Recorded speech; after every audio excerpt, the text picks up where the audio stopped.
متاسفانه با خبر شدیم خانواده‌ای که از شهرستان دشتیاری برای حالا مراسمی مهمان بودن در روستای بلوچی که کودک 4 ساله این خانواده به حین بازی با موبایل که متاسفانه حواس حالا مادرش به فرزندش نبوده در گودال یا هوتکی که نزدیک خونه حساب خونه بوده متاسفانه میفته و جانشو از دست میده.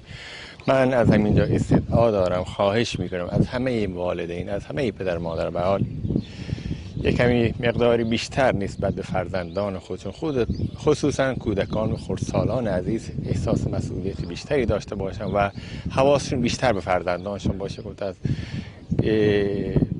شاهد همچنین اتفاقات ناگوار و ناخوشایندی نباشه. ممنونم. با جناب آقای مهندس مهرداد آرام بودیم، بخشدار بخش پلان شهرستان چابهار. رمضان مالکی هستم، رئیس شورای روستای بلوچی پایین از توابع بخش پلان.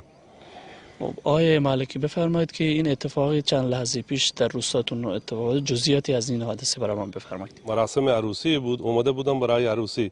این بچه‌ها چند نفر بچه‌های کودک بودن، رفتن برای چون زیر درخت سایه چش نشسته بودن اونجا بازی میکردن. چون اینجا پارکی چیزی نداره، اینا میرن سایه درخت بازی میکنه. اونجا این بچه سر میکنه، لیز میکنه، میره تو گودال، ما بهش میگیم اوتک، میفته. و این بچه کوچک میان سرعت با روستا که مردم خبر میدن تا این میره اونجا. اتفاقا تا این اتفاق دیگه ناگوار میفته، اینا میبرن بیداری اونجا دختران تلاش خدا میکنه، آخر سری پوت میکنن.